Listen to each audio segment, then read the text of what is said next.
And welcome to our April regular council meeting and workshop.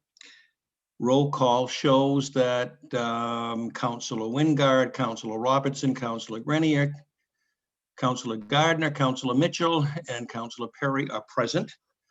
We are missing Councilor Osher at the moment. The next item on the agenda is election of council chair.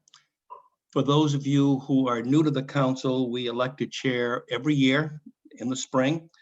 I became chair in December to fill out Cindy Maynard's year as she resigned from the council. So the floor is open to nominations for a council chair. I nominate Tom Perry again. I would be willing for a year. Other nominations? Well, that'll be pretty simple. Shall we just do this by a show of hands? Sure. All those in favor of electing Tom Perry as chair for the year? It is unanimous. Thank you, I think. Agenda review. Any changes in the agenda, additions, subtractions, questions? Sophie, do you have anything? No, no other changes. All right. Approval of minutes of March 8th, March 15th, and March 29th.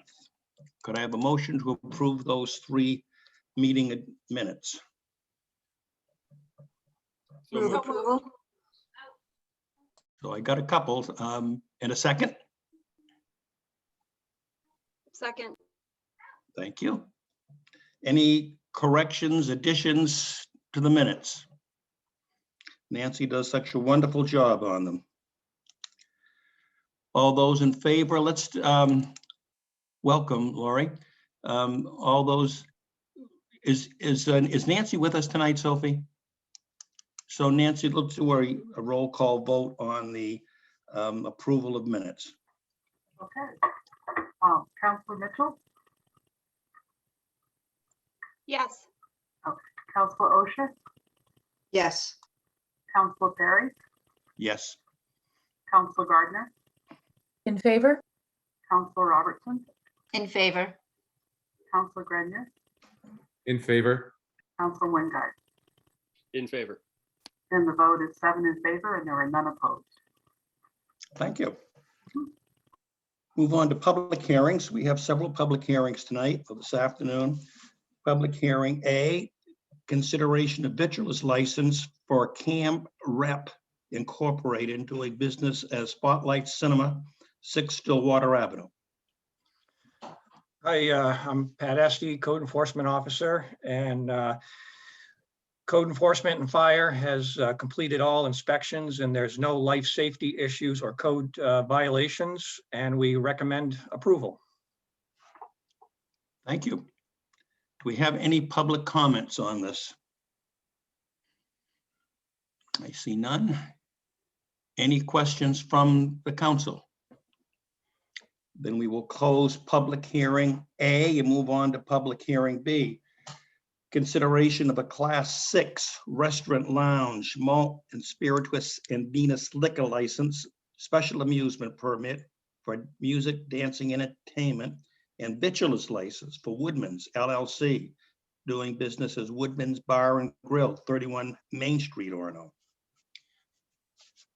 And staff has completed all inspections and we are recommending approval. Just need to hold for us. I beg your pardon? Any comments from the public? Any questions from the council? Then we will close public hearing B and move on to public hearing C.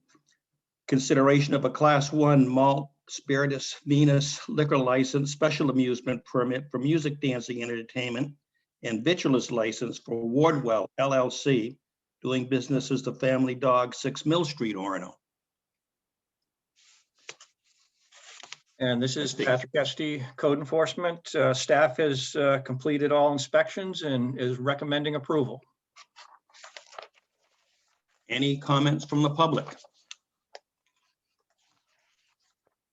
Any questions from council? And we will close public hearing C and move on to acknowledgements by council members. And let's start with Councilor Robertson.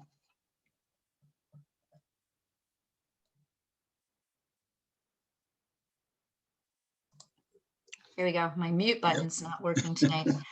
It's probably a good thing. I would like to, first of all, I know that council will, or members of council who knew Red Gendron much better than I did will share some of their feelings about that. So I'm not ignoring it. I just wanted to let other council have some say about the passing. I would like to acknowledge Tracy Witten and the University Inn. The hospitality industry has taken a brutal hit with this virus. And I would like to say thank you to her for her uplifting messages that she puts on her signs. I have just returned to work at the university again. And so I get to go past it every day. And I'm just, it's just such a ray of light in our community to have her be so positive about things, and her staff. And also, anyway, I just wanted to say thank you for that. I think that it's much needed right now in our community, and it's always been consistent. It's always been a consistently positive message. I also want to acknowledge Connie Carter and Operation Breaking Stereotypes. I had an opportunity as a council member to sit down with members of our middle school kids from Orono and Indian Island and Old Town, along with an Indian Island representative and Angie Reed and Old Town representative EJ Roach, and talk to the kids about climate change and climate action and what we're doing in Orono and how we're mitigating some of those, some of the things that are happening. And they had very brilliant questions that they were concerned about.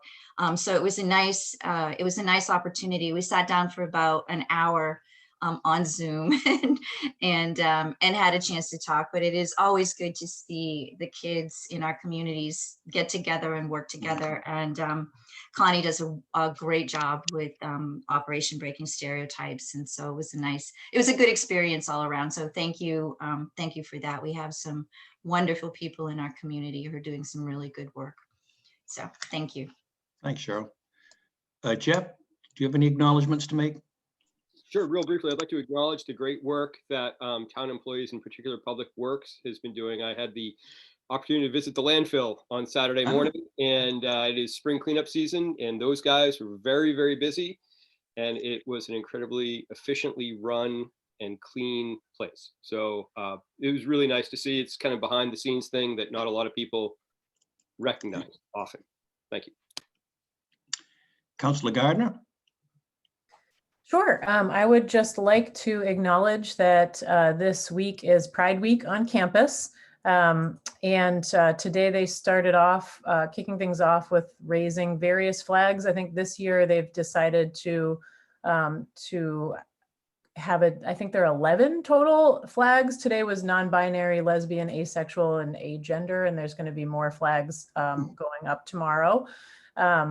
So there are other events going on campus. I would check out the UMaine Rainbow Resource Center's Facebook page for more information on that.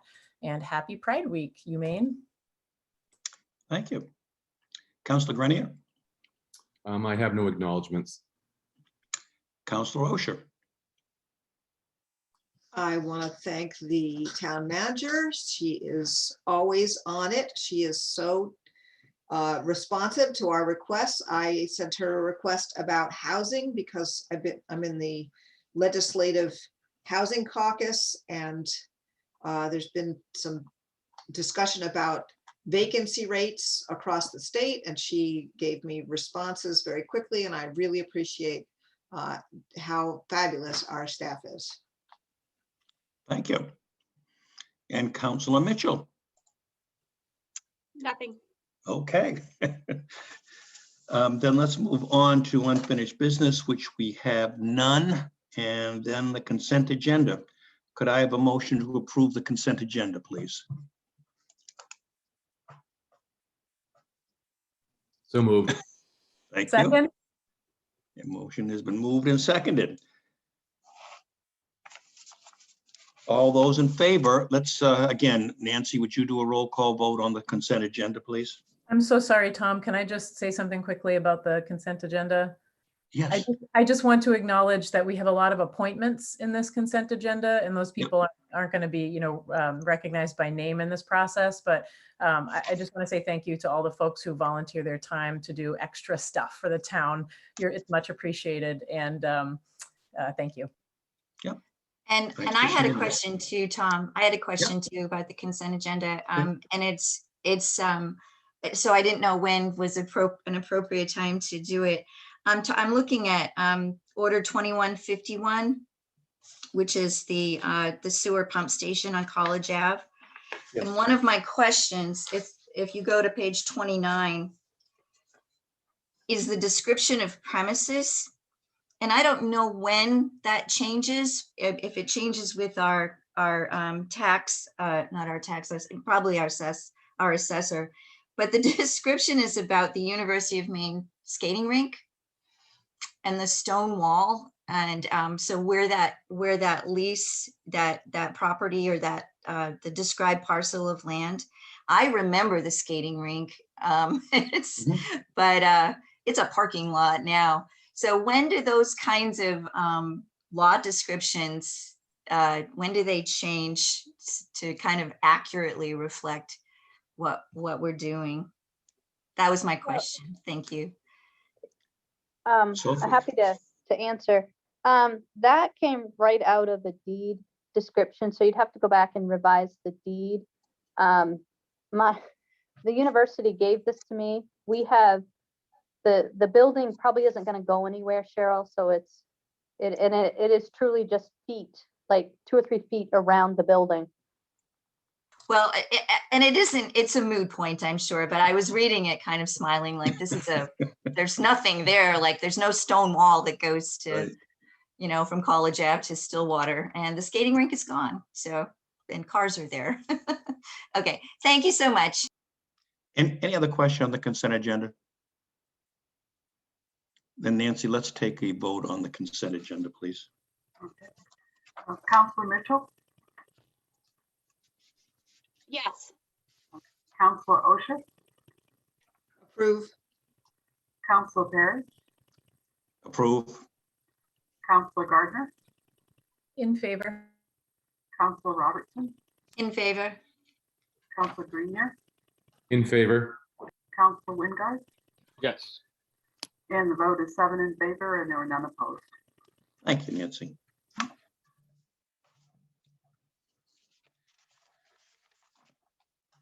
Now on to new business. Moving right along. Order 2158, order authorizing the town manager to submit an application and letter of support on behalf of the town council for up to $1 million in community project funding for the Main Street Sidewalk and Pedestrian Safety Project. And I assume that is either Rob or Sophie. Counselor Perry, would you like to get a motion in a second before we start? Excellent discussion? idea. Thank you. Could I have a motion to approve, please? So moved. And a second. Second. Thank you. Now, So I'm guessing Sophie's mute means I'm going to go with this one. So, so early last week, Sophie and Belle and I were made aware of a funding opportunity for infrastructure projects through Jared Goldman's office called Community Project Funding. And it's an opportunity for a congressman to highlight projects in their district and submit them to the Appropriations Committee in Washington for federal funding. This is a very competitive program, and it is a very quick turnaround too. Our application is due on Wednesday. Yeah, that's pretty quick. And the funds need to be able to be expended within the FY22 budget. So in the federal fiscal year 22, which starts in October. They're looking for projects that have strong community support, that can be completed in the fiscal year 22, and that are also supported by elected officials and other entities and members of the community beyond the public support that they really want to see. Looking at this with the quick turnaround, we were a little concerned that we had any possibility of getting this put together, but it seems like we're on a good track to get that done. And really the only project that I thought of was the Main Street Sidewalk project. That is a project that is born from a significant amount of community input and support. And so that's why I felt like this one was really the only one that would make sense to fit within the guidelines of the program. Tonight we're asking for a couple things, and we're asking for first a letter of support from council. It's been clear in all the guidance information that we've gotten from Congressman Golden's office that strong community support from all different sides of the community is important. And so to me, that means the council needs to support that too. This project needs this funding. The funding we set aside is a good start, but won't allow us to fully address the full scope of need that we've been addressing with the advisory committee. It's a big project, and it's an important project because we're looking at making sweeping improvements to the pedestrian and ADA compliance for one of our more important corridors in town. And so I hope that council will support this project. Questions? Sophie, is there anything you'd like to add? I think the only piece that I would add is that this corridor is really important for as a gateway to the University of Maine. It's important as a safe route to school.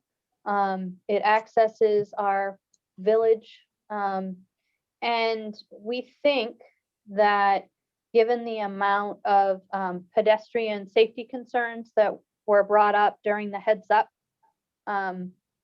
project with the MDOT, that this is a place that if we could implement a larger scope, it would serve us well long term.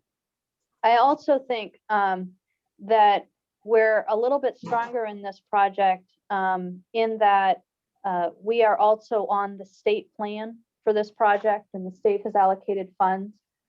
It's not, for many people, it's not a sexy project, but I think it's a really important one, and I think it speaks to many of council's goals in the comprehensive plan and just long term.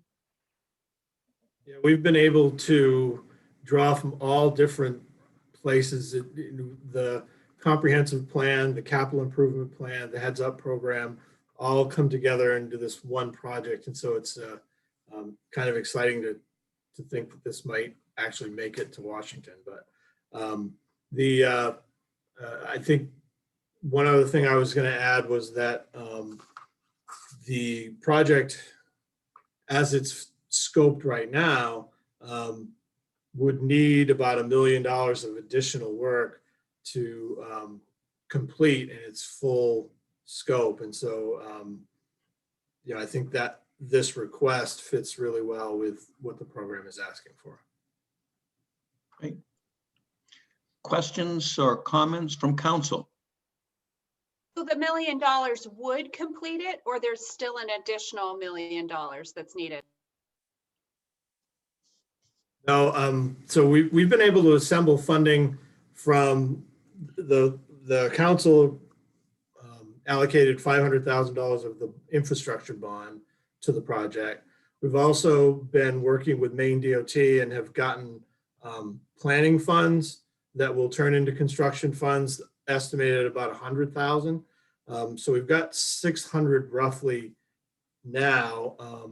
And our latest estimate, we're still in the design process, so it's kind of a little, the estimates contain some pretty good sized contingencies, but looking at around a $1.5 million project. So if we could secure $1 million through this program, it would essentially fully fund the project for this fiscal year.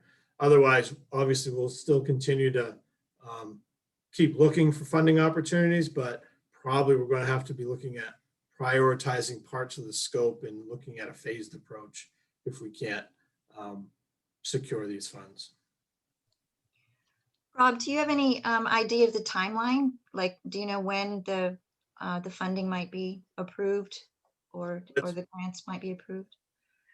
That's pretty vague. I think we do know that the application is due on the 14th. And from there, like I said, all of these projects being submitted to Congressman Golden will be reviewed, and he has the opportunity to recommend up to 10 projects for funding with the Appropriations Committee, and the Appropriations Committee will then pare that list down again. So that process through that federal budget process is going to take quite a bit of time. I would assume we'd know as projects move forward, if they did move forward, and that would be probably the only thing we would get information about. And then if we did go all the way through and get it approved, the funding wouldn't be available. Excuse me, the funding wouldn't be available till October 1st. Good, thank you. It's worthy. Go for it. Other questions or comments? That's Laura again. I think it's great. I just wonder, I would assume the RSU and UMaine participated in the planning process, but would it make sense to quickly ask them for a letter of support with the application as well? Understanding it's a short turnaround time, but I would think they have a vested interest in these improvements as well. Good suggestion. So We've done that, yeah. Good. Any other questions or comments? Well, thank you, Rob and Sophie and Bill, for your hard work on this. It sounds like an opportunity we shouldn't let go by, even though we know that's very competitive. So if there are no other questions, Nancy, would you take a roll call vote on order 2158, please?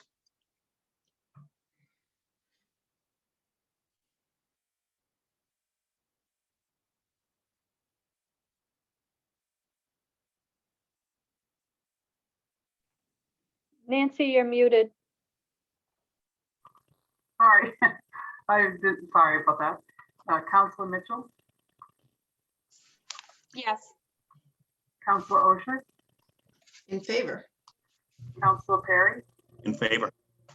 Councilor Gardner, In favor? Councilor Robertson, In favor? Councilor Grenier, In favor? Councilor Wingard. In favor. And the vote is 7 in favor, and there were none opposed. Thank you, Nancy. Moving on to order 21-59, order pursuant to section 2-150 of the Town of Orono Code of Ordinances, determining that the granting of an easement or easements to Bangor Natural Gas across a portion of Webster Park and through an easement owned by the town for the Stillwater wastewater interceptor does not unreasonably burden or will not have an undue negative impact on town property or neighboring properties, and further authorizing the town manager to execute any and all related documents necessary to grant these easements while protecting the town's infrastructure and its other interests. So I'd have a motion to approve Order 2159, and then we can have discussion on it. Move approval. Second? Second by Councilor Osher. Thank you. Sophie, is this yours or Rob's? So I'm going to start it and then I'm going to hand it over to Rob. I just want to clarify for counselors and for the public that Chapter 2 of the town's Code of Ordinances requires public hearing when the town council is going to grant any rights across our property or of our property, deed it or grant easements. There is a section in section 150 that does allow the town council to deem that it won't cause an unreasonably burden or create an undue negative impact on town property or neighboring property.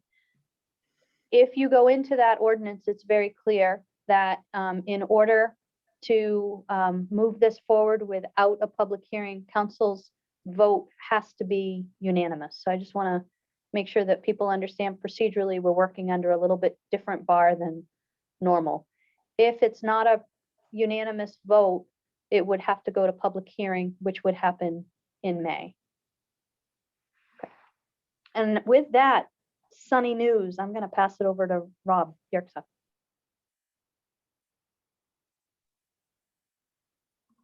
I'm going to pass it right over to Ryan here in a second, but I just wanted to, so right now we're currently in the process of reviewing a utility location permit, which gets issued by the Public Works Director. Part of the utility location permit process to ensure that the utility has all the rights needed to locate their utility within the area that they're proposing. And so in this case, there are 3 affected properties that carry their utility location or their proposed utility location outside of the right of way. So normally if they were within the right of way, they wouldn't be required to get an easement from the town because they'd be working under the construct of utility location within a right of way. In this case, this is a town-owned piece of property, so an easement is required. The utility location permit, of course, is contingent on successfully acquiring the easement rights from all of the affected property owners. It's my understanding that Bangor Gas has already negotiated easements with the 2 property owners on the west side. And so now they're here to request an easement for the east side, which happens to be through town-owned property at Webster Park. So I think with that, I guess I would just pass it on to Ryan. Thank you, Rob. Welcome, Ryan. Thank you for having us tonight. We appreciate the consideration on this matter. So as Rob mentioned, I'll just give a little more background on the project. So we have an existing gas line that hangs off the Brandon Silk Memorial Bridge at this time. That line is essential to serving the Orono Old Town area. During an inspection, we noticed some movement in the line that after some assessments, we've determined that the line needs to be modified to the point where it should be replaced completely. With that, we've looked at the option of replacing the existing pipeline on the bridge. We've coordinated with the Maine Department of Transportation, Maine DEP, and come forward with the best solution moving forward is to completely relocate the line from the bridge by directional drilling a new line underneath the Stillwater River. That line would be approximately 50 feet beneath the riverbed in solid rock. So it is the most permanent and feasible location to locate the line long-term. The final portion, as Rob mentioned, will be routed through Webster Park. Given the positioning of the bridge and abutments and wing walls of the bridge, there's no room to route the pipeline in the right-of-way itself. Otherwise, we would attempt to do that. So The only option is to route it through private easements. As Rob mentioned, we have easements on the two west or south side properties. We've come to agreement on those terms with those two customers. They're aware of the project. And the last piece is the approval by the town to route that through Webster Park. So I guess with that, if there are any questions, I'll be happy to field them. Questions from council members? What's your time frame, Ryan, if this is to come to fruition? So we've been working on lining up contractors, the contractors that can drill this type of line that at that depth through solid rock. They're hard to come by. So earliest we could start would be within a few weeks. That's their availability. If it were pushed back, then I guess we would have to look at their schedule. But right now they have availability for May, and we are hoping to move forward with that time frame. And you would hope to have this project completed and by when? So we would start in May and we would be done by July or August, so roughly 2 months. The goal there was to get in time and be done with the project. We will have some traffic impact to Route 2 where we have to set up the equipment in front of Marsh Island Brewing near Oak Street. So we'll have to reduce the 3 lanes there down to 2 for the project. So the goal was to be done by the time the university is moving back in at the end of August. Starting in May would be crucial to be completing the project in that time frame. Gotcha. Laura, did you have a question? Yeah, have you gotten DEP approval for this? Or are you asking us first? And then what other approvals do you need to go through to dig under the river? Great question. So we have reached out to the DEP to talk them through the process. They requested that we reached out to Army Corps of Engineers and Inland Fisheries and Wildlife. We've done that. They've seen our plan set, they reviewed them, and they responded back positively in email that when it comes to directional drilling, there's minimal impact environmentally. So they have no concerns there, and all we'll have to obtain is a permit with the DEP, permit by rule, where there's no digging or excavation of the riverbanks, where we're directional drilling. And we're far enough back, but they would still like us to have a permit by rule so they can review it and ensure that we don't go within the 75 feet that's required to ensure there's no impact to the river.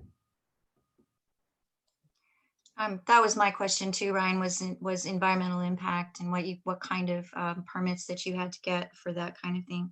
And I've been I'm looking at the horizontal directional drilling. I've been doing a little bit of research. Who are the contractors that do this, and have they done a lot of jobs in the state?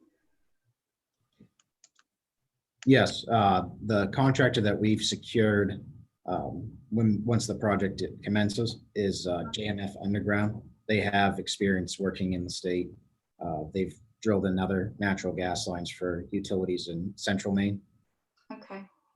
They've had success drilling the Kennebec River, so much wider river. I have like just a series of questions because I am interested in this too. Can you tell me like how far under the river this goes? And also, I have some pipeline questions. What happens if kind of questions, just some operational kind of things, because I am a little concerned about this, how this is going to work. And so really I have like a question like how far under the river does this pipeline go typically?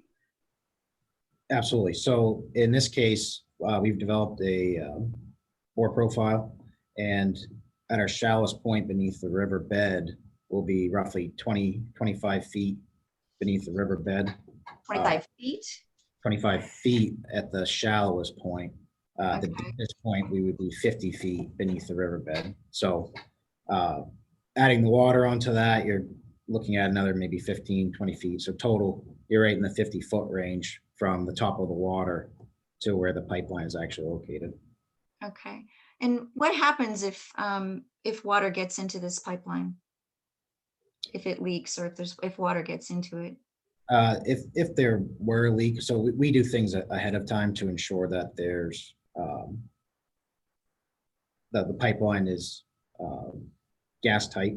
So we'll do a pressure test ahead of time before the pipeline is pulled back to ensure there's no leaks in it. Once it's pulled back, if there were a leak, we would be able to shut it down. We'll have valving to isolate the line. And then there are methods that if that line ever did need to be sleeved, we could sleeve that once it was shut down. So we leak survey annually on our steel. So we would leak survey to make sure there's no leaks that are occurring on the line. And if we were to find one, then we would address it at that point. Is there any damage to the water if the pipe leaks? With natural gas, no, it's Okay, I didn't think so. It's just methane, correct? it's primarily methane. I believe we're Right. 94 to 96% methane, and there's a mixture of other natural gases in there as well. So nothing toxic. My other concern that I had was the damage that's done when these construction projects go into play, and what kind of confidence can you give the town that once you're done drilling and taking and hooking up these pipelines, that that damage is going to be repaired to the town in a timely manner? Absolutely. As with any project, we work closely with Rob through the permitting process. And with that, it comes, I guess, a punch list, you could say, at the end, that it was returned to existing conditions or better. Mhm. So, Okay, and that hasn't been a past history. So are you aware of that past history? I think there were some issues before my time with the company. Okay.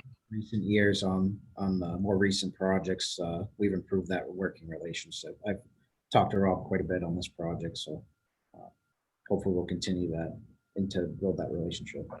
Okay. And then I know other council members can come in too, but I just want to let you know that I'm not comfortable approving this without a public hearing. Thank you. Okay, thanks.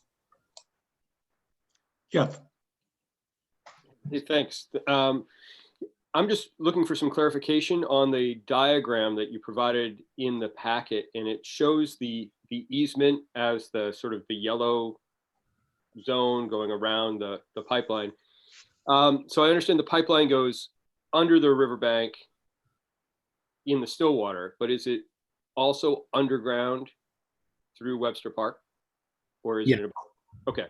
And is there any impact on access to all parts of Webster Park following the completion of the construction?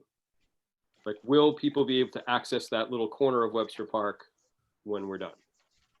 Absolutely. At the completion of the project, everything will be located below ground. We're required to have at least 3 feet of cover on that pipeline. So everything, when it's all said and done, you really wouldn't know that the pipeline is there unless So you it's see not going to result in a loss of a section of the park to the community or anything? Absolutely not. The only thing is with a pipeline there, similar to the sewer that runs through that property, we're just, no structures over it, things like that for safety reasons. Yeah. Thanks. I'd like to ask a related question. I mean, I was curious about the environmental impacts, and we've heard about that, and but a related question to Jeff's. So it sounds from the timeline that the project would be potentially happening for the entire summer. We've addressed kind of the issue of what would it be like after the project's over? Would it be returned to its former state? But during, I mean, it's summer, it's a pandemic, people have been stuck in their houses. Webster Park is one of the most accessible outdoor spaces for the community. What's it gonna be like on the ground? And forgive me, this is really short notice, so I haven't had time to do a lot of research about what these type of construction projects are like, but what's the daily kind of impact for residents who really rely on enjoying that park during the summertime? Sure. So majority of the equipment will be stationed on the Oak Street, or I guess the south side of the bridge near Marsh Island Brewing. Impacts to Webster Park would begin as they begin to drill out, and we would have the bore string, they call it. So the pipe that'll actually be pulled beneath the river would be stationed on Webster Park side, but that would be maybe for the last 2 to 3 weeks of the project that we would be working on the Webster Park side. Until the end of the project, the last portion of the project, majority of our equipment would be stationed on the south side. Thanks. Can you give us a sense? I guess what I'm asking is like, how noisy is it? How much construction debris? How many vehicles are in and out? I mean, the kind of things where if you were just kind of trying to enjoy a park on a summer day with your dogs or your kids, I mean, how much of a nuisance is the project in terms of just being on the ground with it? Sure. Once we are on the Webster Park side, or really the project at all, it's normal construction equipment, so it would sound and look like a normal construction site. The equipment, I mean, no louder than a normal excavator, I guess I would say. So, Ryan, I don't know if we can characterize what will be happening once as they begin to drill on the south side. When they get closer to the other side and it's time to start getting the pipe that they're actually going to install to pull through, they'll be laying that out along the road. So they're going to actually assemble the steel pipe above ground and stretch it out along the top of the hill on the North Main Avenue side.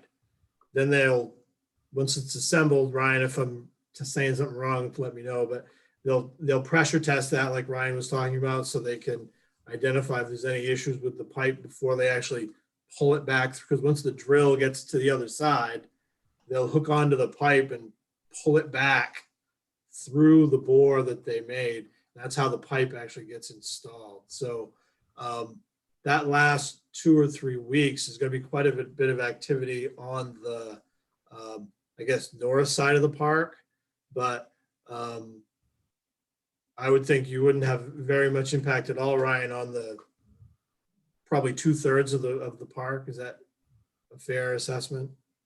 Yes, absolutely. So a majority of the equipment would be located in that southwest corner of the park. When we have the bore string that Rob's described, we'll have to have three or four excavators to handle that, and it will be strung along Webster Park up to the point where the parking lot is. We'd still be able to maintain access in and out, have signage and barricades to have people safely move in and out of Webster Park and use a majority of it. So really it would just be the southwest portion and then that piece along North Main Avenue, and potentially blocking the parking area for a short period. And Ryan, do you have to remove the pipe on the bridge as well? I mean, do you have to do any kind of Yes. construction on the bridge as well? So that would be a step that we would look to handle the following year. So the first phase would be to install the new pipeline, and with that, stopping and abandoning the line on the bridge, and then returning in the future year, next year, to remove the pipeline. Okay, thank you. Laura? Yeah, I'm not totally clear why the bridge doesn't remain an option. Like, why can't you replace your line on the bridge versus drilling under the river? So we've been coordinating with the Maine Department of Transportation, and that is an option that we've looked at. Based on the modifications we would have to make to the pipeline and the lifespan of the bridge that's remaining, we were looking for a more long-term solution by routing the pipeline beneath the river. By continuing to reroute the line on the bridge and remaining on the bridge, there's a potential that we may be back here in the same situation 20 years from now. If you look at a similar project the DOT has planned this year or next year. There's the bridge on Stillwater in Old Town that is being relocated, and there's major impact to utilities on that bridge, being forced to move off of one bridge and then move back onto the next bridge once it's completed. So I guess to answer your question, it's to minimize our impact and involvement if the bridge was ever replaced in the future, which it's inevitable. Rob, can you speak to that as far as like your level of concern of the bridge replacement and having the line stay on the bridge, like replace it, but have it located still under the bridge? Well, I think it's important to note that I'm not an expert on this. This is Ryan's bailiwick, but I think Ryan makes a good point in that, and the DOT is moving toward asking utilities to not locate utilities on bridges. DOT owns the bridge. It's not a town bridge. It's owned and maintained by the Maine Department of Transportation. So I think, is that the trend, Ryan, that you're seeing? Is that DOT is asking you to remove utilities from the bridge? That is correct. That is the route they're moving towards. Until recent years, we were allowed to hang off of bridges that say it was an overpass over a roadway. That's no longer allowed. So they've changed the utility accommodation plan to ban that.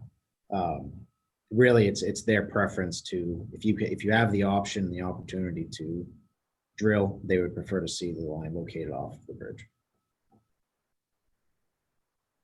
It does lend itself to like Ryan said, a more long-term solution, because there will inevitably be, another someday when that bridge was built in the early 90s. So, a 50-year bridge. So we're another 20 years or so, DOT will be talking about replacing that bridge. So, it is an inevitability that someday they'll have to do something else with it.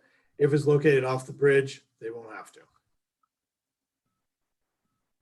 Yes, Laura. Sorry. So how do you do repairs to the line under the river? Like, to me, you're saying it's inevitable that the bridge is going to need work. To me, it's going to be inevitable that the line under the river is going to need work also. So how is that done? So it starts with prevention. So as we mentioned, we start by pressure testing the line to ensure that the integrity of the line before we install it. Once it is installed, we have what we call cathodic protection on the line. That protects the line from corroding. And the line that will be installed, we install with a thicker wall than what we would normally install, where it is under a river, underwater, and in rock. We install it with a thicker wall. So if corrosion did occur, you're talking, our pipeline's typically 100-year lifespan. So, and at that point, we do have options to use the slip line, do things like that to repair the line in place without having to replace it completely.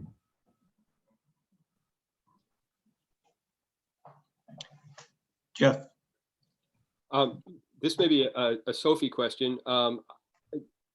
When the town gives an easement to an entity like Bangor Gas or anyone else, do we essentially lose control of that piece of property for all purposes, or is the easement only issued for this one purpose? And if Bangor Natural Gas wanted to come in 5 years and put a second line in the same easement, would they have to seek approval from the town again?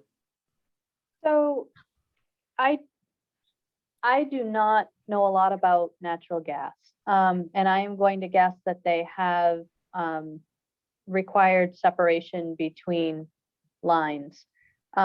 We would be granting a certain amount of space. And we kind of give up the rights, other than we're saying for the location of a line, we can be more specific that it is just one line, this line, but we can't rescind that approval later on. Okay, no, that's, yeah, I don't think I explained myself well. So when when the town gives an easement, the town gives the easement for a particular purpose, right? It's not a blanket, we're not deeding the land, we are permitting a particular use to the land. Exactly. Yeah, and we continue to work, our attorney is working with Bangor Gas's attorney because we had some concerns about the language that they initially provided to us. I think we've made it pretty clear that it is only for this project, Jeff, but I will go back and double check with our attorney. Because that's the intent, is for a single line and for them to be able to maintain that line. So that's why it's wide enough to construct it and to maintain it. Okay, thank you. Do you have any other questions? I do have an additional question if no one else wants to go. Go ahead. Okay. My other question is that, I mean, this all came up very suddenly. We typically have more time to look at these projects and consider them and get feedback from the public about them. Staff presentation. I mean, so we're all kind of just trying to get up to speed here, and which does make me a little uncomfortable, I'm not going to lie. We're balancing the needs of people who rely on these services and businesses who rely on this particular utility with the public's interest in public-owned land. So my question is, what is the rush? What is the rush to kind of get this, trying to get this started today at this meeting, as opposed to going through our normal process where we would hear from the public, which, if the vote is not unanimous tonight, that's what we'll be doing. But can you talk a little bit about the timeline and what the urgency might be here? Yes, thank you. Great question. So I guess the urgency is just trying to start as soon as possible. The project will take 2 months. So if we did start, say 1st of May, I think was the earliest our drill contractor was available, we'd be looking at finishing the project mid-July. So, and inevitably with construction, you could hit delays if we run into issues. So the goal was to complete the project before the university is back in session. That was the primary goal. So with a mid-July, I mean, I understand that there are often delays in construction, but you do still have some comfortable buffer room should this go to public hearing in May. It will certainly make the schedule tighter, but it's not to say that it can't be done. If we run into issues, we could be into the university's time frame where they're starting again.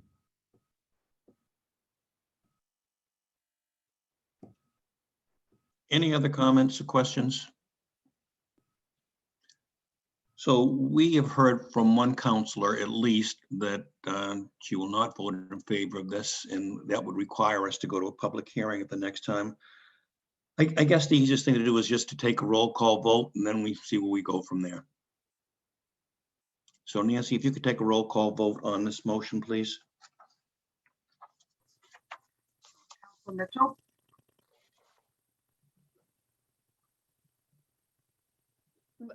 No. Councilor Osher, I would agree, I would approve it going to public hearing. Councilor Perry, Can we, hold on a second. Can we say, Go I ahead. thought by voting no, we were going to go to public hearing. And By so- voting, that is correct. Yeah, okay. So I So got you're confused by Lori's. Okay, You're voting no on the motion, and a no on the motion means that it goes to public hearing. It would have to be unanimous yes in order for it not to go to public hearing. So you're a no, and Lori, I guess I'll vote no with the other two counselors who voted no. Councilor Perry, I would vote yes. Councilor Gardner, I would vote no. I don't feel as though we've had enough time to look at this or hear from anyone about it. Councilor Robertson, No. Okay, Counselor Grenier No. and Counselor Wingard. No. Okay, and so the vote is 1 in favor and 6 opposed. Okay, then we know the next step is to schedule a public hearing in May and hear from the public. And I'm sure Ryan will be back with us for that event. Yes. Yes. Thank, So, Can we, So I would, oh, sorry. Sophie? I just wanted to request if we were going to have a public hearing, can we hear from DOT or get something in advance from DOT about the likelihood of using the bridge still, even if it's a shorter term solution? Is that something we can do, Rob?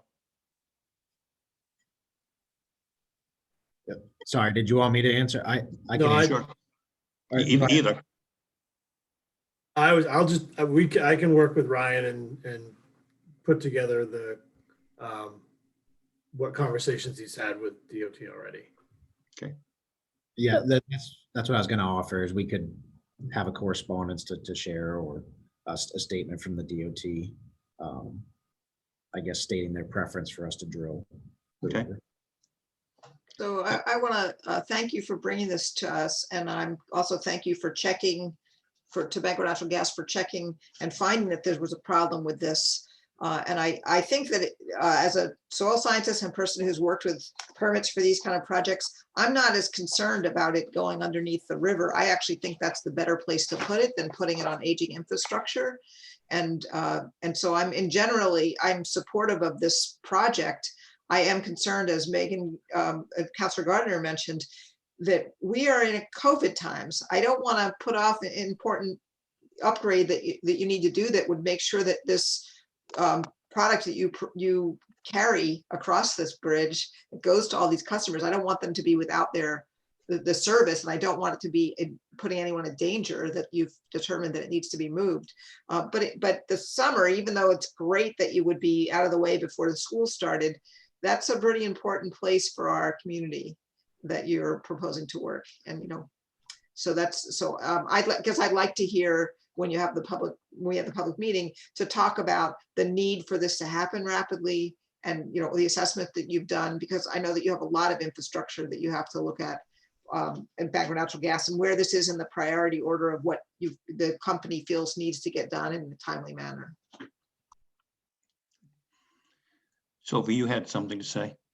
yeah, I would just suggest that when we come back to public hearing in May, that Ryan, if you could have a slide presentation that would show the easement area and answer some of these questions that have come up. I think the visual would be very helpful for the public.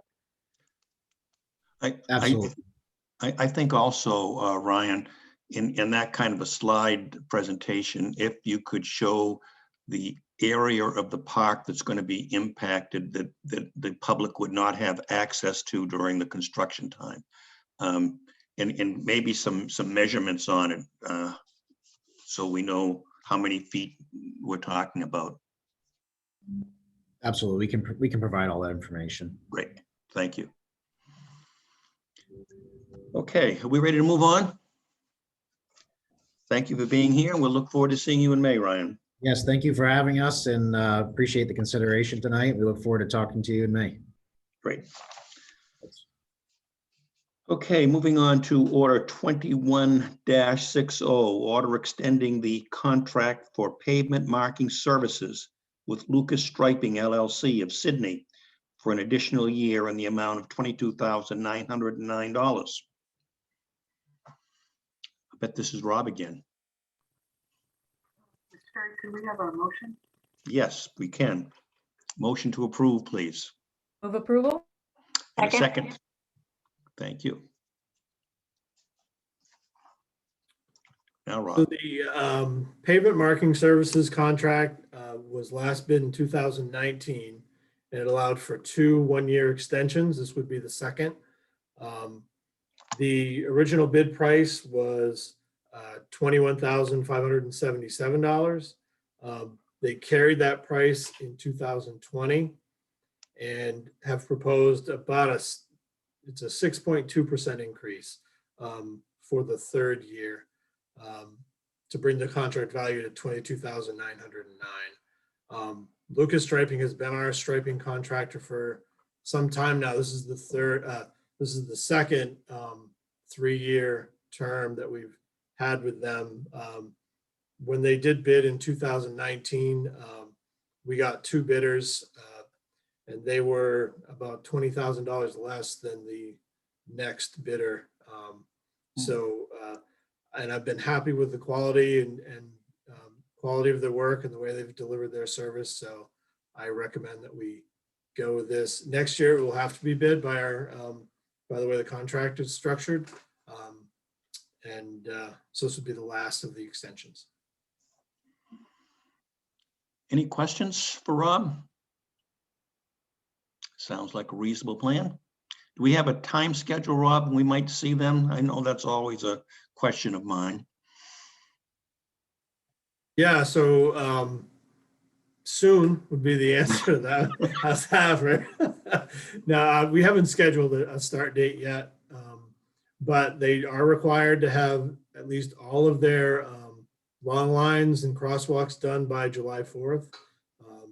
Sometimes some of the things straggle a little bit later, but last year they actually got an early start and were able to finish everything by the end of June. So typically in the month of June, you'll see most of the handwork, crosswalks, arrows, those kinds of things being done. And then the long lines, they're only here for a couple days. And that's usually late May. Great. Thank you. Any other questions or comments? Nancy, can we have a vote on motion 21-60? Sure.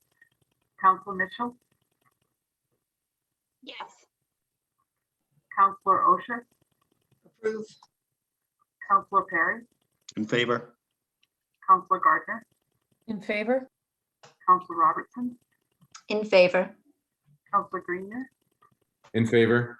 and Counselor Wingard. In favor. And the vote is 7 in favor and there are none opposed. Thank you, Nancy.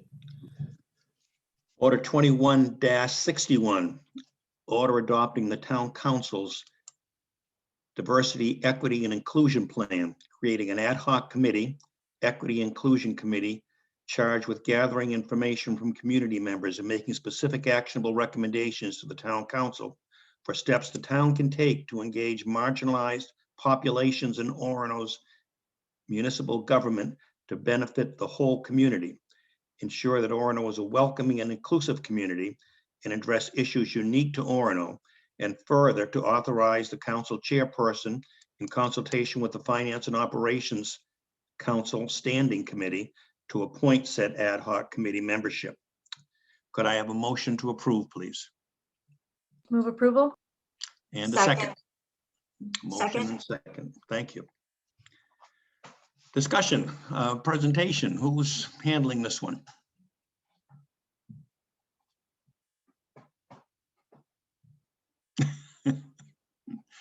We can tag team it if you want to start, Laura. Sure. Well, we had provided the materials to you. Yep. And I think, what was added was the timeline and the potential membership that could be appointed. And yeah, I think we're ready to go and excited, and we could quickly open up for public applications to be a part of the committee as well, and go from there. Do you want me to share those slides, or you've seen them? Yeah, okay. Yeah, we have them. And as was included in the packet, and hopefully folks who are following along at home have checked out those materials, but we've already gotten a good group of folks who have agreed to participate on the committee, and we're really looking forward to seeing what the applicants bring in that process. It's a great group. Very impressed. Any questions or comments? I don't have any questions, but I do have some comments, and I think that we have built the foundation that we need, and I'm very happy to see this moving forward. I think it's a good plan, and it's all come together the way I feel like it was coming together to begin with. So, Great. so thank you for that work. Any other questions or comments? Lori? Laura. Thank you, Chair. And what was is there a goal of how many people would be on this committee?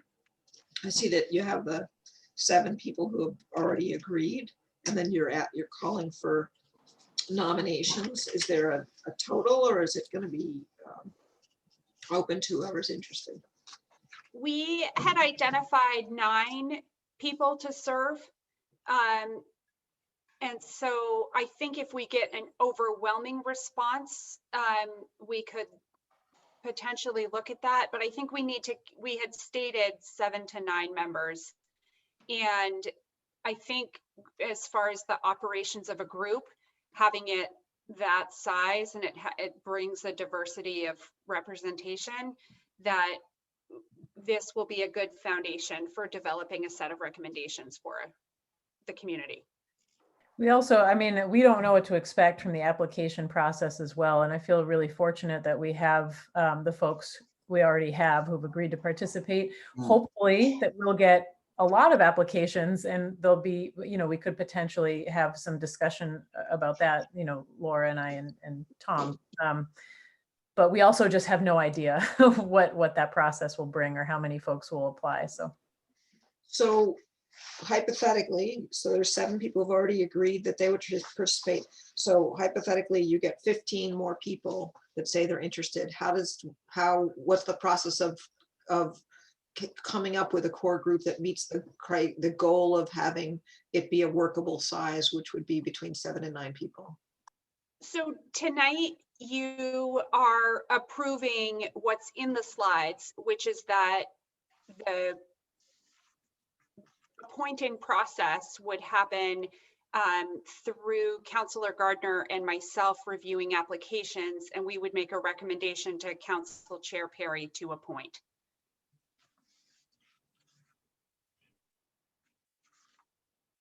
So do you have a rubric that people can be applying to meet, to let you know how they fit with a rubric that you've created?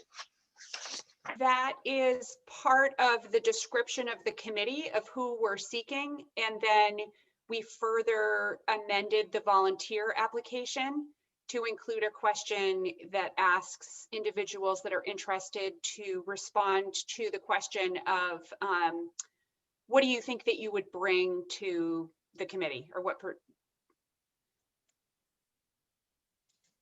I think that was included in what was sent around as well.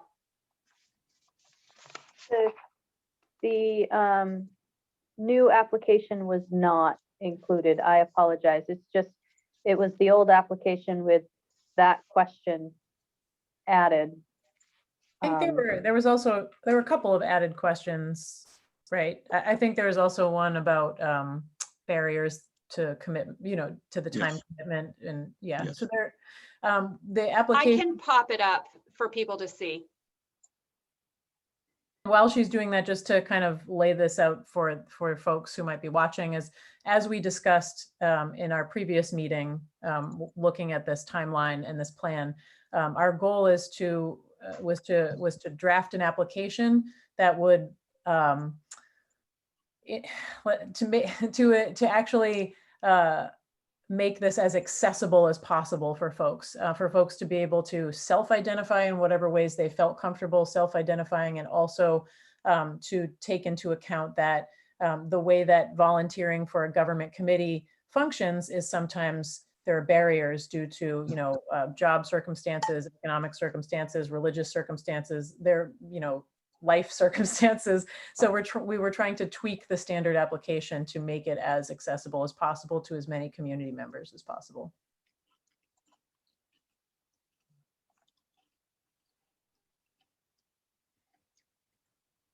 Yep. Yep. So sorry, here's here's what we added.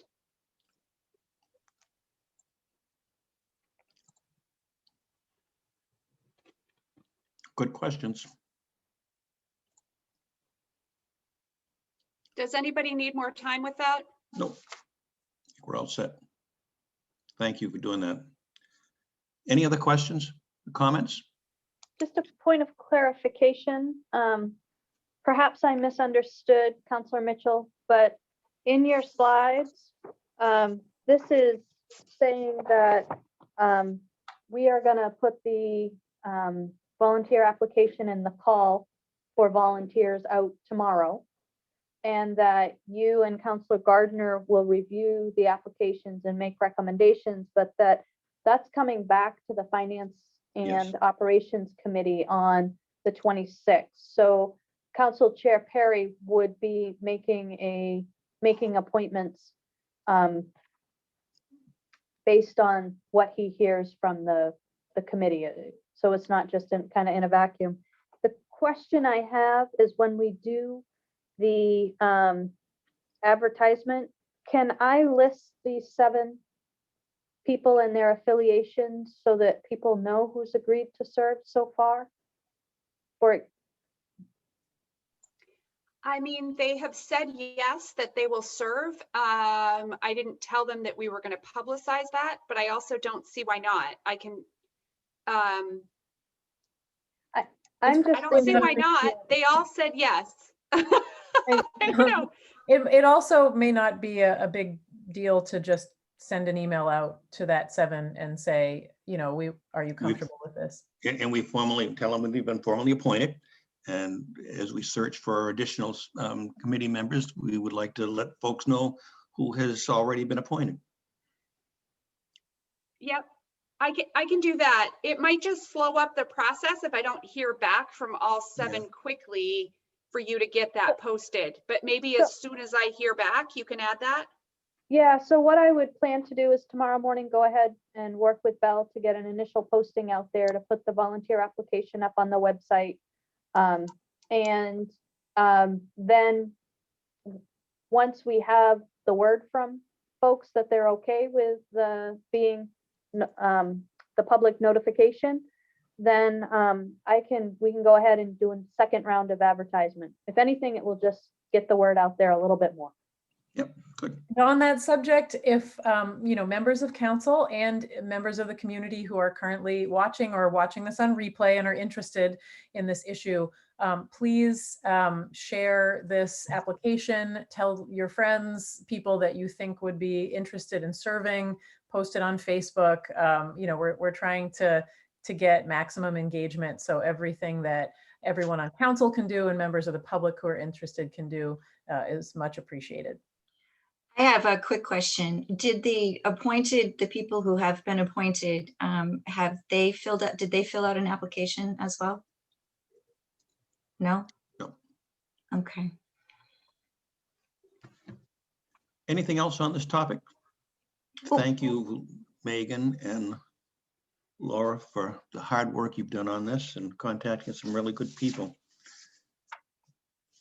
We ready for a vote? Nancy, let's have a roll call vote on 21-60, or 61 rather. Counselor Mitchell, Yes. Counselor Osher, Favor? Counselor Perry, In favor? Counselor Gardner, In favor? Counselor Robertson, In favor. Counselor Grenier, In favor. and Counselor Wingard. In favor. And the vote is 7 in favor, and there are none opposed. Thank you, Nancy. Mhm. And now moving on to order 21-62. Order authorizing the town manager to continue to provide benefits first provided under the Family First Coronavirus Response Act, which were voluntarily extended through December 31st, 2020, and then April 15th, 2021, after the expiration of the statutory mandate through June 30th, 2021, and further to authorize the town manager to execute side agreements to existing collective bargaining agreements to provide similar benefits to members through the end of the fiscal year 6/30/2021. So this complicated order, I'm sure, is going to be explained to us carefully by our town manager. It will be. Would you like to get a motion and a second Oh, first? come on. Don't be so fussy. Can I have a motion to approve, please? Thank you. In a second. Thanks. Now, Yeah, so I hate being complicated. So let's see if we can explain this so that folks understand.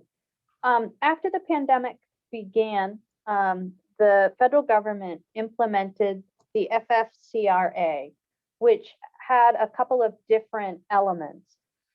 The first was an element that required all employers with 500 or less employees to provide up to 2 weeks, up to 80 hours of paid time off that was not coming out of any other kind of accrued benefit for people who either contracted COVID or had to care for somebody who had contracted COVID or had to quarantine because of a government order.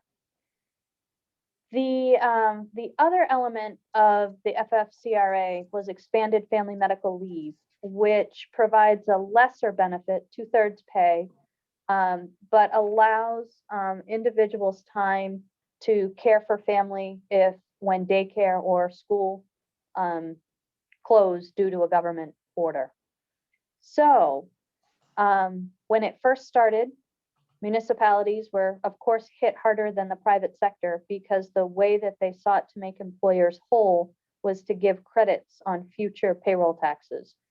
We're tax exempt, so there was no benefit to us.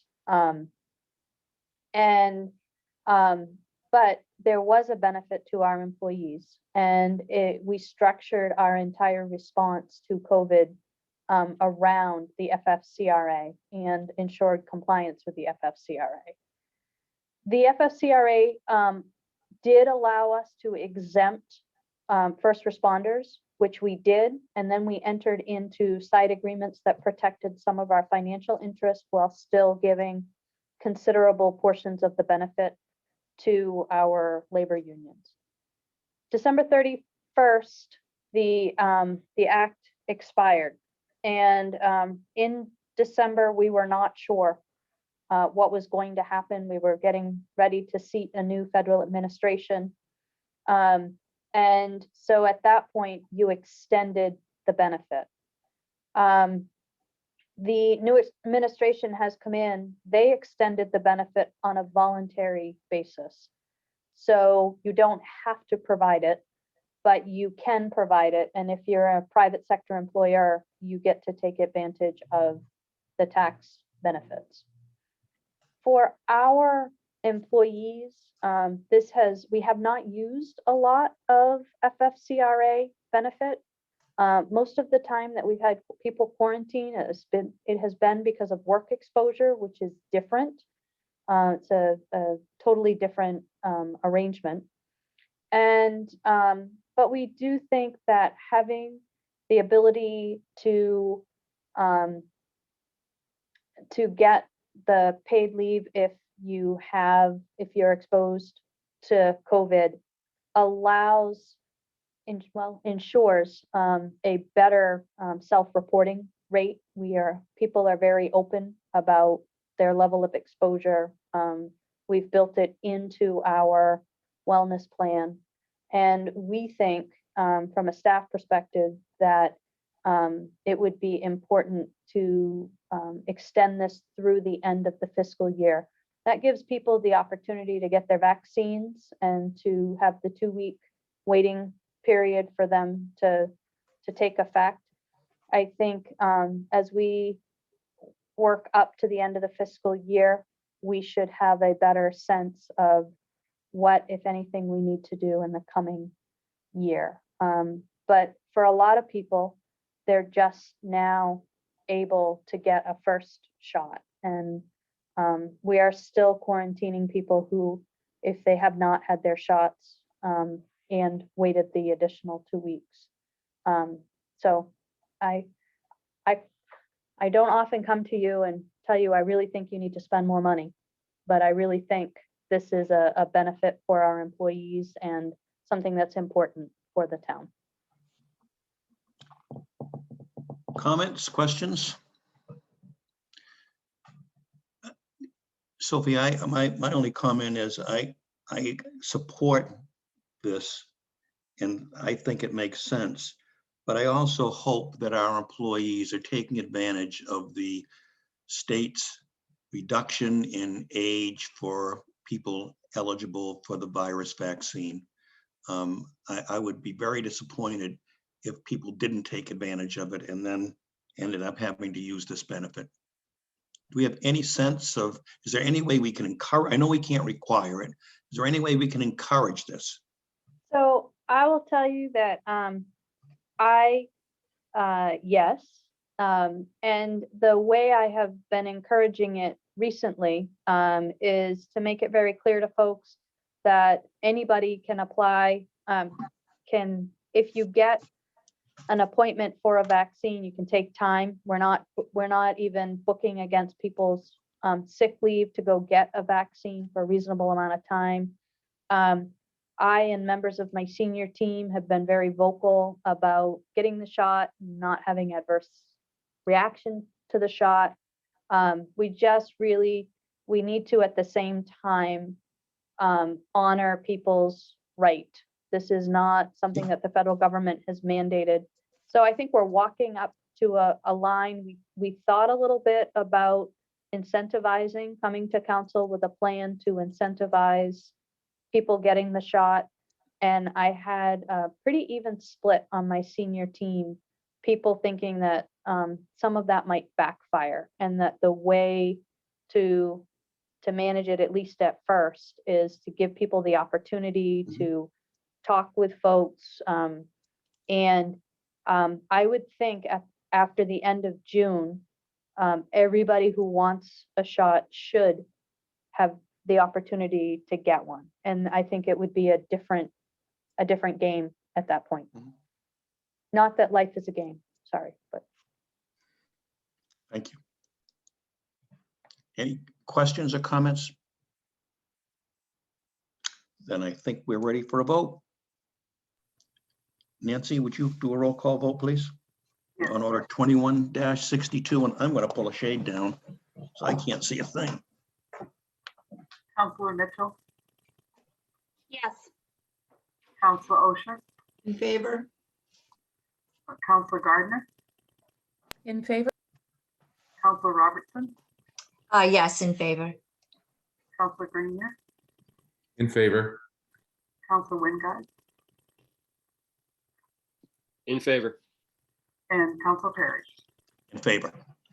And the vote is 7 in favor, and there were none opposed. Thank you, Nancy.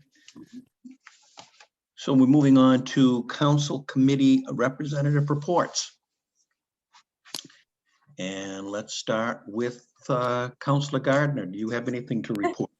Well, this is a wild one, actually, and I never get to say that when I'm giving my committee report. But so we started off talking about on April 5th, the Comprehensive Plan Implementation Committee began by reviewing the planning board reports on the reduction of the MDR minimum lot size, creation of a village residential overlay district.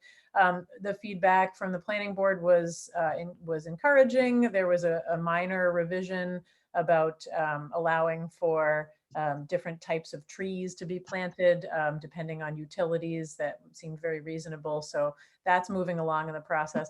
And then the internet for the entire state of Maine went out. So we didn't finish the meeting, and we will be hearing a staff presentation about aligning regulatory approach to residential activity at a later date. I just want to be clear, the town's internet did not go out. Everybody else did. You're the only one in the whole region. Councilor Osher, anything that you want to report to us from a very active time at the legislature?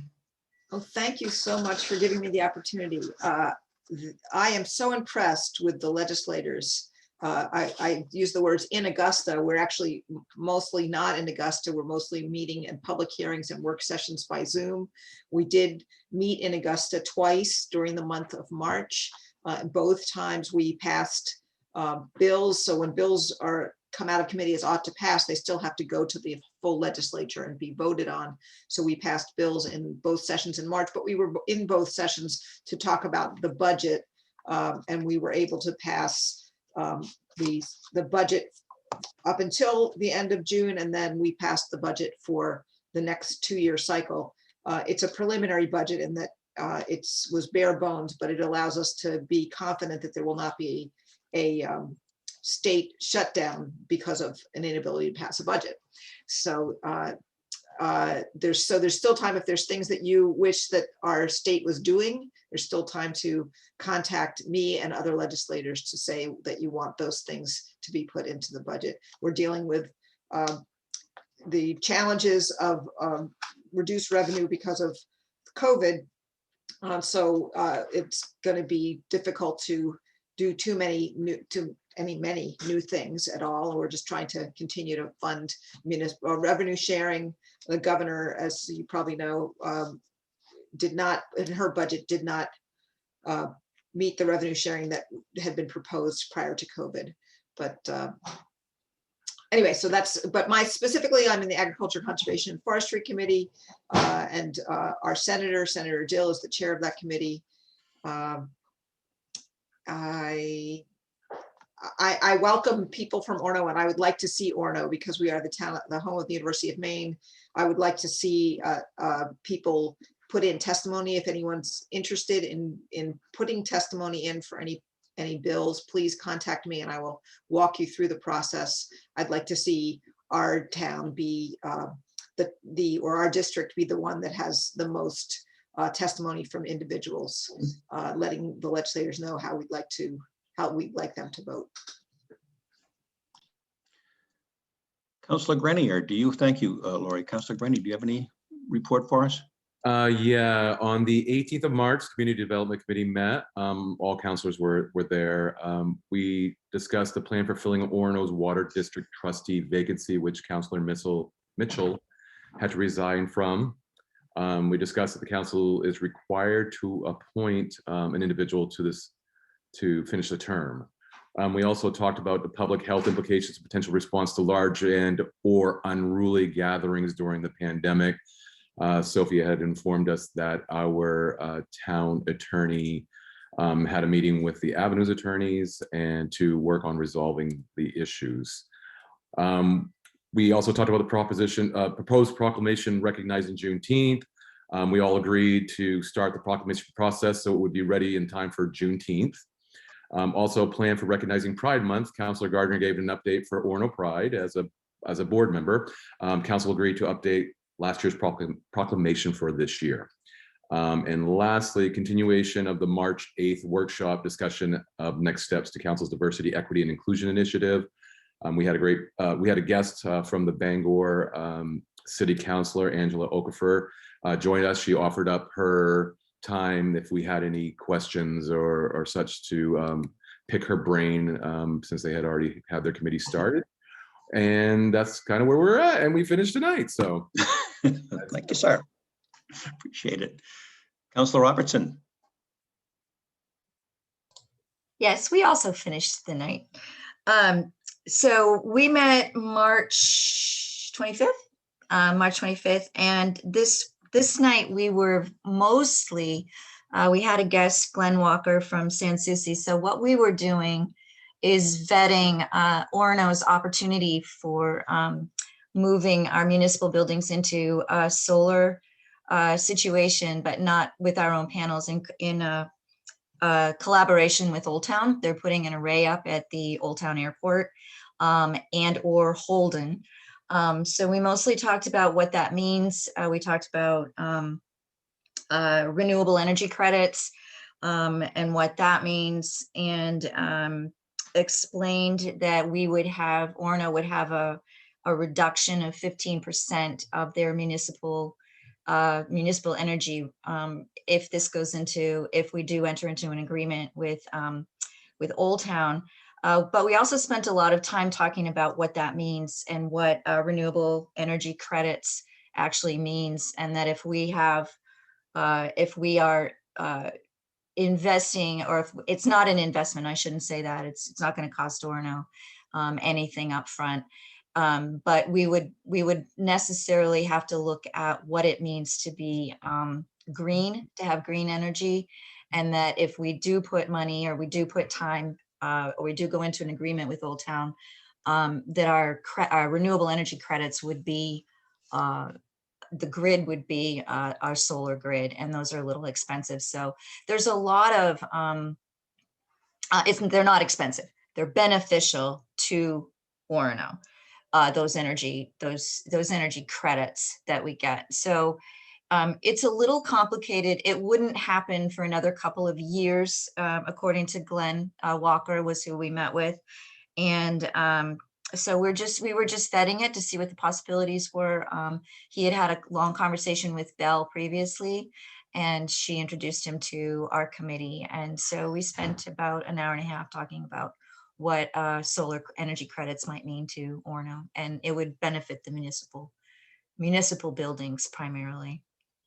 And Sophie can add to that if she, it's a concept. So we haven't made any decisions or even decided to bring it to another committee. We were just having a discussion about what that means. I think this particular effort is a little bit different than others that we have seen, because it would be supporting local economic development initiatives. And I think the plan would be for the Environment Committee to continue to chew on this a little bit and come back to community development with a recommendation at some point. We know that the town council and the community is interested in the town using green energy, and we're a little bit more complicated than just throwing up some panels on a roof, because of the different types of amount of energy that different operations use within the town. We're really trying to figure out what would be in the town's best interest. And I think the Environment Committee, staff and I had been struggling trying to understand how this would work. And we found some experts on the Environment Committee. So I really think that is the place to vet this idea of net metering and credits. It's the way that we can get the benefit without a large outlay of municipal dollars upfront. So my recommendation would be that Cheryl keep doing the amazing work that the committee is doing, and when they're ready, that they would bring that to Terry's group and move forward from that process, if that works for council. Yeah. And then the draft, as far as the draft goes, we're still working on the draft, and we have we're at conservation, land conservation, and so we have the vice president of Orono Land Trust is also on the committee. So so he's got the brochure, and he's going to bring back some recommendations from Orono Land Trust for land conservation, which is also part of the Maine Climate Action Plan. Nice. And that's it for us. Thank you, Cheryl. Finance and Operations Committee met March 22nd. We had a long discussion about a particular tax acquired property that we are hoping to sell back to the original owner. And I think that process is continuing to move forward. We had a pre-public hearing discussion on the marijuana moratorium for retail stores on Park Street. And we had a pre-public hearing discussion of the proposed fee schedule. We provided some feedback on 2 budget items that the town manager was working with. And we reviewed financial reports. And that was our meeting. A couple of things I'd like to mention.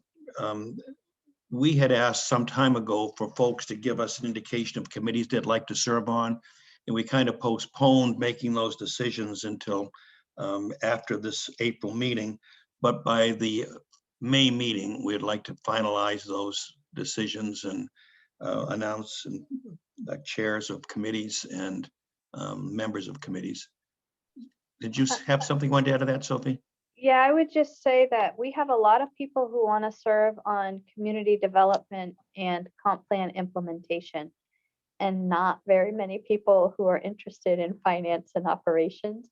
I would like to say that finance and operations is the most exciting committee. And everybody no, listen, I'll say that was not my first choice when I was new to council. And I have really enjoyed being on that committee because, as Sophie promised me when I was a new councilor, that's one of the best ways to really learn how the sausage is made in town. Those are my words, not hers, but that's the sentiment. And So- if you need a person, the only reason I couldn't do finance and operations before was because it met at 8 o'clock in the morning, and we're not doing that anymore. So Right. if you need me to switch a committee, I don't have a problem doing that. I would be happy to also serve on finance and Well, operations. so Sophie, I didn't mark down based on the initial conversation that we were talking about where I may land. But I do prefer finance, so yeah. We have a lot of interest in finance now. That's great. So my suggestion, Council Chair Perry, is how about you and I look at the list and Yes. kind of move things along? Now that we know who the chair is, that Mhm. helps immensely. So that's Good. good. Thank you. Thank you, No. everybody, for your input. The other thing I'd like to mention is you notice in the upper left-hand corner, at least of my screen, we have posted the town council meeting guidelines, and we're going to be doing that at every meeting. And I would have read those today, but the print on my screen is so small that I cannot read them. So we'll have to make some sort of an adjustment. I'll have to get a hard copy of that so we can read those before we start meetings in the future. But I appreciate the work that was done on that, and that's a nice step forward. Are we ready to move on? Yes, Laura. I had somebody reach out to me about what I thought was a minor issue. Can I just quickly share it? Why don't we just do that under either future agenda items or, yeah, we're moving on to, we're moving on to future agenda items or items of concern, and that's a perfect place to start. Perfect. So it's a request to move the 2 benches that are in front of the empty building on Main Street and move them to Mill Street. And so apparently the benches maybe used to be by Ampersand, and there's a desire to swing them back there, but maybe even on the opposite side of the street where the sidewalk is kind of wide. Did you talk to Amelia today? She said the same thing to me. Oh, okay. So So that is a request.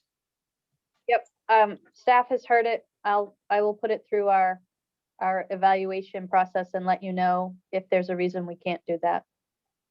Okay, I personally, I thought that seemed like a good idea. I would prefer to sit on Mill Street than Main Street there. Other was about the bulletin board structure on the corner of the alley and Mill Street, and an offer by the Stillwater Community Arts to turn that into a more delightful thing to look at, but sustain its utility as a bulletin board. I had spoken with a representative from Stillwater Community Arts about that, Laura. I thought they were working on it. Okay, so the town is interested in hearing from them. That's the next step. About what? Like what their proposal is for doing with it? Yeah, we provided them information about the potential size requirements. We don't own all of that, so we would be working with Costa to make sure that it was agreeable to him, because a portion of that sits on his property. So we provided a whole bunch of information.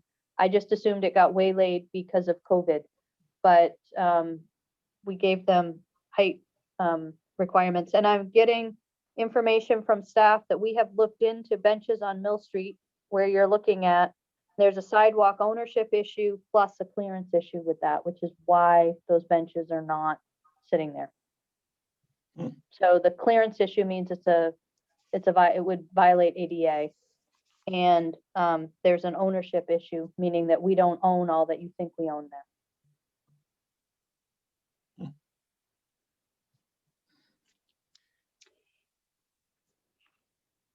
Anything else? Any other items of concern or future agenda items? Yes, Laurie. At a previous meeting, I read something, I had written a statement about gun violence that I was hoping that the town council could discuss. And as we have with other public statements we've made, we could discuss them and come up with something that we might agree upon to have as a council statement. Laura? Yes. Yeah, I'd like to propose for the council to have a vision and a set of values and statement that would broadly share the stance that the town takes and the council takes around welcoming, safe community that would provide an overarching message that we could refer back to in response to bigger issues like this. I think that as a group, we could easily get caught up in a lot of statements and issues that we don't have direct control over. And I personally feel like there's a lot of Orono specific issues that directly impact all of our residents on a day-to-day basis that we could more directly control and influence. And so if we can have an overarching statement, values, vision that speaks to broad themes, then I think that we could be more effective as a body in having that to refer to. So that's just my perspective, and I'm willing to draft that and run that through council for as much revision as needed, as a way to kind of process through this. And I'm basing this perspective on our process that we just went through in developing a statement and prior processes that I've observed this council go through in addressing this type of issue. So I would welcome the thoughts of other councilors in what I've just proposed and volunteered to do. Yeah. So I'm not typically on board with a lot of this stuff. So I'll be just very upfront and very clear. I think Councillor Osher, for you, that seems more of a personal thing. I would say that's a legislative level that maybe as a representative of Orono, which you guys affect probably some thoughts of gun laws, whatever, that you put that out there as your statement. Me personally, that's a personal thing for me. I don't want to be a person to go out there and make a statement as a council, but that's me, and you guys all may think something differently of that. But I get that you this is your feelings, and those are your feelings, and there's nothing absolutely wrong with that. But I think it's more left to you as a legislator to make those statements at that level and not at this level. I kind of go with Councillor Mitchell that I really want to start focusing a lot. We're getting away on a lot of different things, and we need to get grounded back to what we're about here in Orono, and so that's my thoughts. Thank you, Terry. Other comments? Other councilors want to weigh in on this? Okay, Laurie, you want to come back? I want to thank the two councilors who commented on my suggestion, but I thought we were in the part of the agenda where it says future agenda items, items of concern. So I was just responding to the chair. That's something that I wanted on a future agenda item. And so if the chair would agree to do that, then when it becomes an agenda item, then that we get to discuss it as a council. And I really appreciate your input, because I want to hear what you have to say, but I don't want to take over this part of the meeting, because this was not a chance. I was not asking to discuss it now. I was just responding to the chair's request for future items. Understood. I think there's 2 items that we can talk about at a workshop. Laura, I think your offer was a good offer and maybe a good place to start. And let's see if we can work that into a workshop in the near future. And then we come back to Lori's. Anything else on this topic? Just to clarify, we have put a lot on Councillor Mitchell's plate in terms of drafting. And so would it work to let you get through the budget, Councillor Mitchell, and maybe have something by the end of the fiscal year? Would that timeline work? That's fine. If we don't get to it as a group by then, but I do better with an aggressive timeline. Okay. Just trying to be respectful. Government may have been a poor choice for you then, Laura. Okay, public petitions. We have none, I assume. And public comments. Do we have any comments from the public? Do you see any? We have no public in attendance. All right. They have left us. Then we will adjourn this meeting. If I could have a motion to adjourn, and we'll move into a workshop. So moved. And a second. Second. And we're just going to wave on that. Please, in favor of adjourning this meeting, all in favor? And now we're moving into a workshop. And we have a 1-item workshop, and the item focuses on a memo that we received from our town manager some time ago and was resent in the packet of material received today. And Sophie, can I turn this over to you, or Sure. did we start it? I would be happy to start it. I would preface everything I'm going to say by just reminding everybody that as staff, we work for the town council.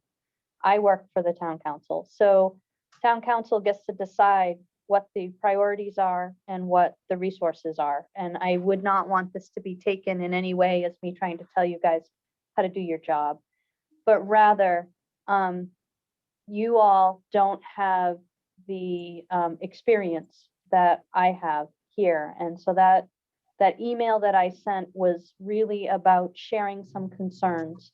And I'm going to see if I can very quickly recap for anybody who happens to be watching this later. The email that I sent simply expressed a concern that so I've been with the town for 10 years, and for many of those 10 years, the Orono Town Council has been incredibly operationally focused. Every once in a while, we would get requests from the community, and you guys would put them through your process. You've always been very public oriented, but very operationally focused. It's been about how we pave streets and take care of operations. And what I have noticed over the last year is, and let me back up. And in doing that, a lot of the manager's focus has been directed towards operations. So the manager in Orono serves as the finance director, the HR director, and supports a lot of the day-to-day operations with department heads. Over the last year, I have noticed a significant shift in council's what appears to be council's priorities. We've been focused very much on national conversations and state conversations. And you have had a much more outward focus, which I have really struggled to be able to maintain that and the support to operations. So my email to you was kind of a heads up that right now, and I think the latest statement kind of is what precipitated that, the way that process worked and how much time I spent working with counselors and had to put off other things. And again, make it really clear that if that's what council wants, then you can focus the manager's attention wherever you want it. It's just if my attention is going to be focused supporting a more outward focus of council, I'm going to need some more support on operations. And we'd have to really think about the structure of how we are running the town, I think. This is me asking for some guidance and some help.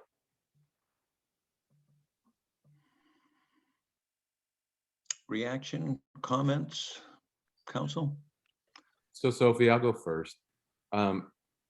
It's no, I mean, I tell you all the time that I feel really concerned about these very exact things.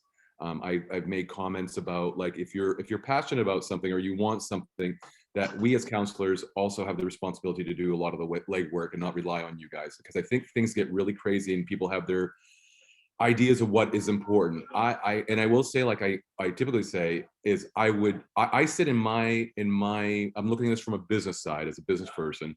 I sit in my space today. I go in there and I'm sitting right next to filling prescriptions with my people upstairs, making sure that the call center's doing their stuff. I'm side by side with them, working together. I am never and never ever will be a person who's going to tell you, you do this for me, because this is what I want. And I know this has been happening for a while, and you're biting your tongue, and you're being very generous about kind of doing the stuff, but I could see you're starting to drown in the whole murkiness of this. And as counselors, we should be better than that. We should never put that in there. I want it to go back to what it used to be for you. I really would like to be in those days when it was an hour town council meeting and we got it all done and moved on. So I'm in your camp, and I do think that there is a problem with how these things are done, and we detract from what is ultimately important and what is our role. And when we start to divert from there doing other stuff, we miss the whole point of why we're here. So I've got your back. Sophie, thank you, Terry. That's my stance as well. And you said something, and now I'm losing it because, oh, I know what you said. I don't remember an hour council meeting, so I'm not sure when. Not sure when that was. Oh, maybe it was in the past, I guess. Oh, okay.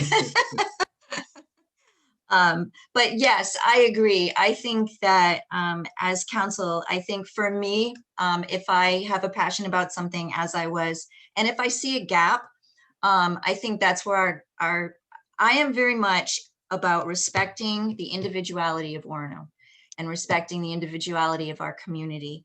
And for me to find, to see a gap only because that's where my head is a lot of the time, but then to do the work, do the background work, do the proposal work, do the work. Don't ask anyone to do it for you, and bring it. We have protocols, we have procedures, we have ways to do things. I find that asking staff to do everything based on, something out there, because there's a lot of things out there right now. But I feel the same way. And I also feel as a counselor that I really want to support Orono as a municipality, and that we don't do things the way Bangor does. And I've said this too, like Terry has said this, like Terry has said his things.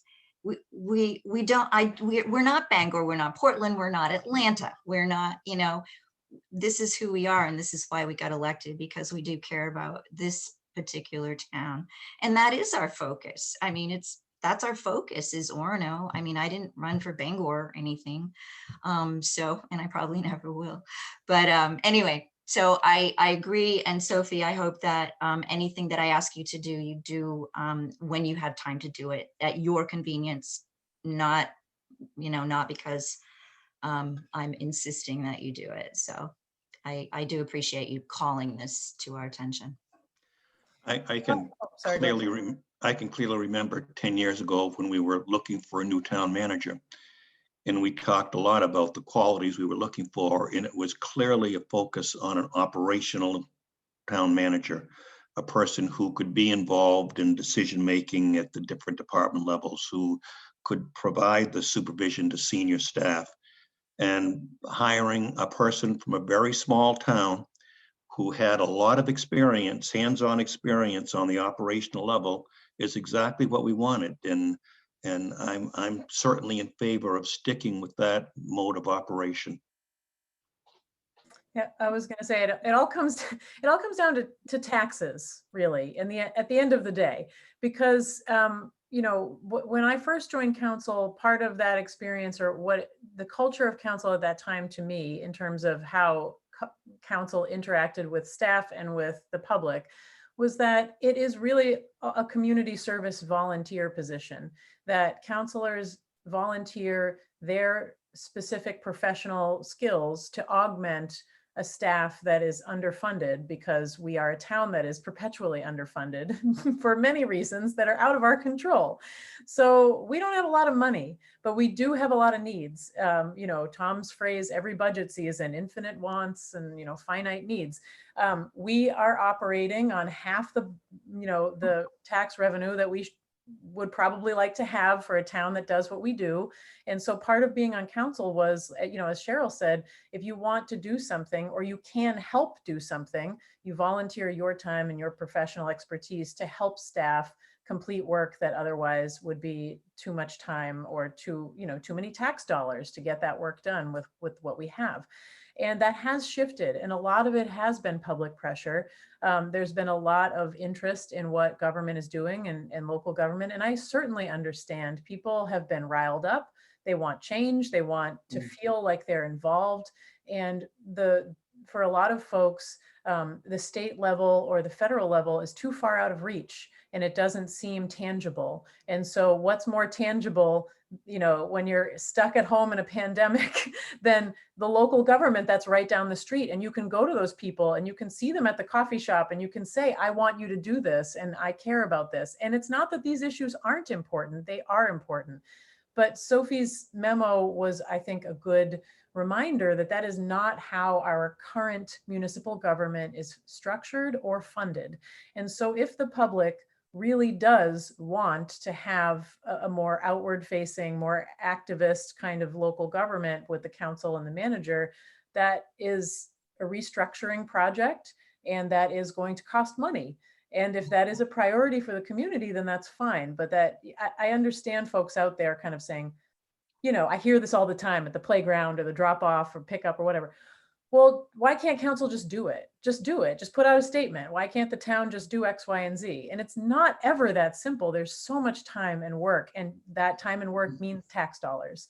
So if the public really wants the whole structure of our municipal government to change, it's going to cost money. And, you know, that's not for me to decide, but I'm just putting that out there, that if we have an operationally focused government on a shoestring budget, we're doing the right thing as it goes, but it's starting to get out of alignment. So that, I think, needs to be corrected. Lori. Thank you, Chair Perry. So I appreciate that that our manager has sent us a letter saying that we need to help with how structured management is. And I think that's really important, and there needs to be clear communication. However, I didn't get in the letter, and I didn't hear when you just said, what is it that's happened? Because one of the things that it is clear that you're a master at is the day-to-day management of our town. You do a fabulous job. Your staff is, you have a tightly run operation. The staff is all incredibly talented, and you bring out their best. So I'm always impressed with how you run day-to-day operations. It says that you're having a challenge, but I didn't see from this note, what is it that's happened in the short term that precipitated this?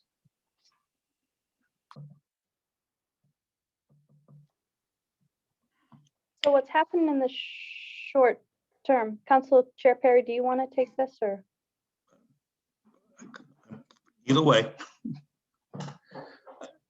I think what's happened in the short term was pretty well articulated in the letter. Actually, the outward focus of some of our concerns has been a real time drain on our manager and taken away from the time that she spends on the operational aspect of the town.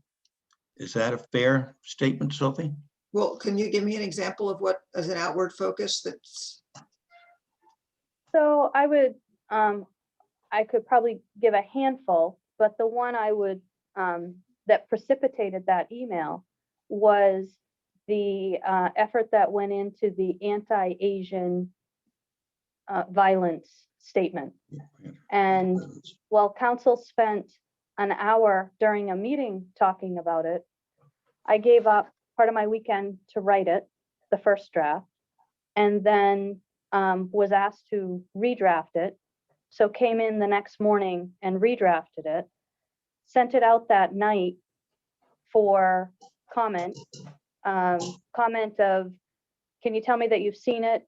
If you've seen it, can you tell me that either it's set to go or that it needs to go to committee? And gave a deadline to when to hear back from folks. And what ensued that day was phone calls, texts, and emails from council members all about how to move that violent statement forward when we had somebody that didn't want the statement as drafted to go forward. That one half-page statement ate up probably the equivalent of 2 days of work by the time I was done. And that was time I have covered for that. I have covered for going out to the community with demands or suggestions and whipping up kind of the community to then drive council. That all hits my desk when that happens. And I have covered for it for a long time by giving up my personal time. And I understand I have a high-powered job that I should be expected to work more than a 40-hour work week. But we have gotten to the point where the pace I am on is not sustainable. Well, excuse me. So I missed that meeting, and I give my apology because I think that that's, as some have said, it seems like some of these things that the council wants that are not having to do with day-to-day operations, we should take responsibility for. So I've been very pleased that Councilor Mitchell is new and she has jumped right in to take responsibility for organizing information that we as a council will discuss, and Councilor Gardner has done that, and Councilor Robertson, and and Councilor Perry. I think that I'm impressed with how many of us are willing to step up and do those kind of things, and I appreciate that you point that you're like, that one was too much or that was enough and you don't want to do that again. And I think that that's important to know. We should certainly not give you tasks that are draining to what we see as your role as a day-to-day manager of our town. And however, the other piece is, I feel that our role as counselors is to have a long view. You must come to us by ordinance to talk to us about things that are day-to-day that have certain costs. And so we are involved as counselors with day-to-day things where we need to give approval. But we hired you because you are so great at what you did in your other town, and you've been doing it here for 10 years. And just as we shouldn't get in to tell you what you should do day to day, I think that the things that have to do with vision, that's our job as counselors. And I think that that's part of what we were elected to do, is to articulate a vision, as Councilor Grenier and Councilor Robertson both have articulated what their vision is in this discussion. And I guess I wouldn't want our town council to stop having big visions. But I think that you were correct in saying that that's maybe not, it's not the way that your job description has been designed. You certainly shouldn't be doing it on your free time. You need to have, I know you're a salaried worker, but you seem to me, it seems like you're working 24/7 and you deserve to sleep and eat and have family and vacations. So Okay. anyway, so I thank you for writing this on it, but I think that I don't want it to be to the town who's watching this, if they ever watch this, to think that that I don't consider our job to be visionaries. I think that's our job as the 7 of us to discuss how we want the town to be in the future. Laura? I wonder if,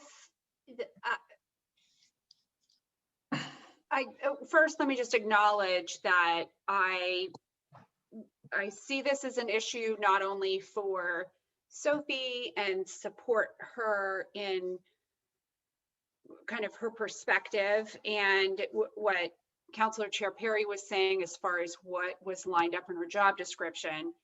And I'm wondering from a council perspective, if one way we can keep ourselves within our scope is to think about what we have control over and what laws or ordinances or proclamations or whatever that we have control over, and focus on that rather than laws, issues that we don't have control over. So if it's a federal jurisdiction type of law, then it's not something that we need to be investing our resources into. And so I'm just trying to think of a framework that we can use as a group to kind of hold each other in line to being focused on Orono. And so that would be one framework that I feel like would be helpful for me in thinking about this stuff, because there are local issues I care about, there are national issues I care about, there are worldwide issues that I care about. And I feel like if we think it through and say, okay, is this about a law or a legislation or an issue that I can actually control as an Orono councilor, great, then let's seek to have council and our staff spend time on it. And if not, then let's not. Individual energy versus group energy. You Right. might still, as an individual, feel very passionate about a worldwide issue and spend a lot of your energy on it, but not as a council. Right. And I do feel like this document that outlines our town vision and our town values and our council, I'm talking about town staff, but like our council vision can serve as that overarching guidance for those larger issues without having to have an official stance on them. And from a practical standpoint and an operational standpoint, I think that's what the council work plan is supposed to accomplish. And I think the benefit of the work plan is that, I mean, of course, there are things that happen in the world. You can't just, do everything once a year. There are things that are going to come up here and there outside of our control. However, the purpose in establishing the work plan process was to give counselors an opportunity to think about the issues that were important to them personally, that are Orono specific, to bring them to the group, for everybody to have looked at all of them and decide what are council priorities and make a work plan. And that gives Sophie and her staff a chance to plan their year around what council wants to, intends to take up, and to get feedback on that process from her. And so I think we've kind of we agreed we were going to do the work plan kind of formally every year. And then people, it's just throwing stuff left, right, and center saying, no, let's do this now, let's do that now. If we're going to actually use the work plan effectively, I think that it might help us in terms of, what you're saying, Laura, and I like the idea of an organizing document, but we have it. Jeff? Thanks. I really appreciate the amount of time that Sophie and her staff put in. And I think you should jealously guard that time, because I think it's not only important for you to maintain your own personal well-being, but we don't want the whole ship to go off course, right? That said, I don't want the council to stop being aspirational. And I look at the work that Councilor Robertson has done with the Environmental Committee over the past couple months and maybe even the past year. And I say, well, this is something that maybe 5 years ago, somebody would have said, oh, we can't do, that's a big picture thing. We can't handle those environmental issues. But really, she's showing us that we can and should. And so I guess where I fall down is that I think those projects sort of, I think Terry said it well, we should, walk the walk and not put the burden on town staff. So I don't want to give up the visioning process, as Councilor Osher said. I think it's super important, but I don't want the burden of that process to fall on Sophie and her staff. So I just want to make one last little comment. Sophie, this is my fear right now, is that we make these statements, but on some level, unless we address it, it's falling on deaf ears yet again. We're going to end up in the same space. And if Sophie leaves for whatever, being pressured so hard, I will not be a happy camper in this town. And I'm telling you, things like this dictate where I see myself within town government and within all the things I do based on what we deal with now. So I do get a little bit tired of, we have these conversations a lot and there's always the random, I don't see it. Okay, yeah, oh yeah, okay. And then, oh, I'm sorry, and then we move on. And then we're right back here. So as a council, we at some level, we have to hit the road hard and say where it's at. So Sophie, I feel for you. I don't want to see this. And I think this is highly important that we're having this conversation. And I hope we're all looking at the screen right now. And I was going to ask too, I remember vaguely, it was probably 3 or 4 years ago, and I think I still have it, but doesn't the MMA have a, here's your responsibilities as a town councillor? I mean, there is a script out there. There is a document out there that says, you are an elected official, this is what you do. And it's very, and I was looking for it. I thought I had seen it recently, but I'm pretty sure they've got one, right? I can send it out to everybody again. Happy to do that. Okay. So I know the hour is getting late. However, I do think that Councillor Wingart made a really good point, and that is part of council's job is to be visionary. Staff gets to be operationally focused because council is looking ahead. But when we go back to Councillor Robertson and the Environment Committee, that didn't just appear. And it's not like she said, I think this is a good idea, let's do it. She came to me with an idea, and we figured out how to take an idea this big that would have overwhelmed staff and pare it down to an ask of council that went through a process. And she took on responsibilities so that we could be visionary. And I honestly, now I have a place that I'm dumping stuff that, I don't mean dumping in a bad way, but in a good way, to get into experts that I wouldn't otherwise not have access to. So that committee has worked in an amazing fashion because it was well thought out, and council really spent some time talking about how it would work and what was expected out of that committee. So I don't want anything in what I'm saying to suggest that council shouldn't have your head up thinking about the future. I guess my point is, as we think about the future, we need to think about operations and how the outward vision, if that's all we're doing, then it's focusing more like a big city, which is fine, but most big cities don't have town managers that are finance directors and HR directors and supporting the day-to-day operations. I still think that the vision piece, it's vision about Orono. it's not a vision for the world or for the nation. And so it's still like, it's not even like present versus future. It's the scope of geography that we're talking about that frames it, and the scope of the law or legislation that we're talking about. So yes to the future, yes to vision, to Orono. Good point. Any other comments?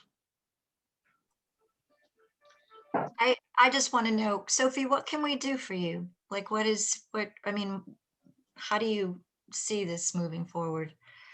So understand, number one, I appreciate the fact that every time I put a yellow flag out there, council stops and listens to me, and I greatly appreciate that. That's why you're such a wonderful body to work for. This is not the train is falling off the track. This is, hey, wait, folks, I don't know if you understand how your actions are impacting me. So here, sitting here and listening, I think is an important one. I have been working a little bit with Councillor Mitchell behind the scenes to work on codifying our process to make it easier to hold, potentially for you guys to be able to hold each other accountable, to ask those questions like, how does this impact Orono? What control does council have over these decisions? And I think that can be part of the flow chart that we're looking at to help guide the public and council into putting things before council. So, I mean, I think that there's a process in place. I was just feeling overwhelmed, and in just the way we do business back and forth for the 10 years I've been here, it's been about open communication. And so I appreciate the opportunity and to bring this to your attention, and that you have considered it. And I think we put it on the work plan as part of what we're doing to try to move things forward. If that makes sense to folks. Good, It thank does. you. And if you do move, like Terry said, I'm coming with you. But go south. So what is most important to me, and I say this to my staff as well, is that while I so appreciate that people appreciate me, the town is going to survive when I retire, or if I were to move. I don't have any plans to today to do that. But I wouldn't be doing my job if everything fell apart if I left. And so I appreciate the sentiment, but the town's in really good hands, whether I'm at the helm or somebody else. And we want it to stay in good hands with you at the helm. And if I'm reading the tea leaves that we are ready to kind of transition to another thing, there was something in my manager's report around just needing a little bit of guidance for the budget documents, because we're getting ready. Budget documents will be out on the 20th. If you noticed, I put them ahead 1 week. And there was a request that was quite a large request. And I'm trying to get some guidance from council if it's important to council, and if so, kind of more guidance. Because right now it feels like the universe. This is the request for items that were not included. So this request had a couple of different pieces. One was a list of things that were considered but not put in the budget. I don't keep a list handy, and the budget process started when last budget ended. So it is a constant conversation with folks. It would be onerous, I think, to go back and try to figure out on the grand scheme what that is. It also asked for the manager to give a list of potential things that are happening in all the other communities that we might be able to do in Orono. And I don't function that way. So I don't have like a ready list. I can create one if people want me to put my attention to that. And the last one was a thing about asking for initiatives that citizens have asked of council. Anything that a citizen has asked of council, if I couldn't just do it on my own, council's been made aware of it as part of our process. So I don't know, I want to meet the needs of council. That particular request was the only request to change budget docs, and it felt really big. And maybe it's just because I'm misunderstanding it, which is why I sent it back to council for some clarification. Any feedback?